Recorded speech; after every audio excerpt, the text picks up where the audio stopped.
Daily Marathi education या YouTube चॅनलवर आपल्या सर्वांचं मनपूर्वक स्वागत. प्रस्तुत निबंधाचा विषय आहे जलप्रदूषण. मानवाच्या हस्तक्षेपामुळे पर्यावरणाचे अतिशय नुकसान झालेले आहे. त्यामुळेच पाणी, हवा, ध्वनी आणि मृदा प्रदूषण अशा काही समस्या निर्माण झालेल्या आहेत. यापैकी जलप्रदूषणाची समस्या अधिक गंभीर मानली जाते. मानवी कृती आणि अन्य कारणांमुळे पाण्याच्या नैसर्गिक गुणवत्तेत प्रत्यक्ष व अप्रत्यक्षपणे बदल होतात. त्याला जलप्रदूषण म्हणतात. सजीवांना जगण्यासाठी पाण्याची नितांत गरज असते. पृथ्वीवर फक्त 1 ते 1.5% पाणी पिण्यायोग्य आहे. कारण पृथ्वीवर एकूण पाण्यापैकी जवळजवळ 98% पाणी हे समुद्र आणि बर्फाच्या स्वरूपात आहे. त्यामुळे पिण्याचे पाणी जपून वापरणे आणि स्वच्छ ठेवणे गरजेचे आहे. जलप्रदूषण या समस्येसाठी मानवच सर्वस्वी जबाबदार आहे. वाढते शहरीकरण, कचरा व सांडपाण्याचे अयोग्य व्यवस्थापन, तसेच औद्योगिकीकरण अशा अनेक कारणांद्वारे जलप्रदूषण होत असते.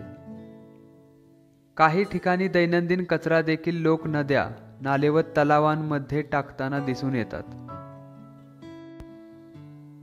प्रदूषित पाण्याचा वापर झालाच तर आपल्याला अनेक आजारांना तोंड द्यावे लागते. त्यामुळे आपले आरोग्य धोक्यात येऊ शकते. जलप्रदूषणामुळे पाण्यामध्ये जीवाणूंची उत्पत्ती होते. असे जीवाणूयुक्त पाणी पिल्याने अनेक रोग उत्पन्न होतात. ताप, अतिसार, उलटी, टायफॉइड अशा विविध रोगांची लागण आपल्याला होऊ शकते. तसेच दूषित व साचलेल्या पाण्यामुळे डासांची उत्पत्ती होते.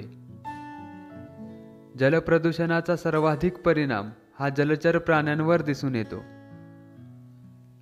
प्रदूषित पाण्यातील सजीवांचे जीवन विषारी घटकांच्या सेवनाने धोक्यात येते. शेतीत रासायनिक खतांचा वापर टाळणे, घरगुती आणि दैनंदिन कचऱ्याची योग्य ती विल्हेवाट लावणे, दैनंदिन वापरातील पाण्याचे स्रोत जसे की नदी किंवा तलावावर कपडे आणि जनावरे धुण्यास लोकांना बंदी घालणे असे जलप्रदूषण रोखण्यासाठी वैयक्तिक स्तरावर उपाय असू शकतील. जलप्रदूषण रोखण्यासाठी सरकार विविध योजना राबवत असते.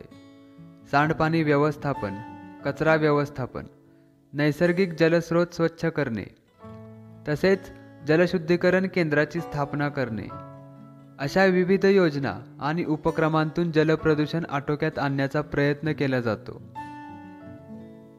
प्रस्तुत निबंध जलप्रदूषण हा तुम्हाला आवडला असल्यास नक्की तुमचा अभिप्राय कमेंट बॉक्समध्ये कळवा.